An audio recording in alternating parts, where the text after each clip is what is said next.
Attachment therapy looks at the patterns of how you show up in your relationships, and it traces these patterns back to your early life experiences in your family of origin.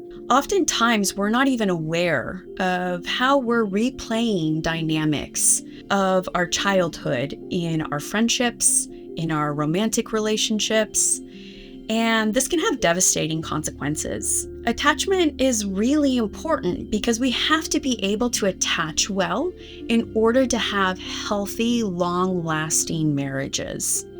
And whether you're single or married, it's worthwhile to take the time to examine, how do I show up in relationships? How have I learned to show up in relationships? What do I view as normal in relationships? Because the first relationship that has taught us of what's normal and healthy is what we saw when we were kids. What we saw in our parents' relationship, in our grandparents' relationships, in our friends' relationships. And some people are lucky enough to have these relationships be really healthy. But for a lot of people, they've seen a lot of unhealthy relationships being modeled and unconsciously tend to bring these patterns of relationships into their adult relationships.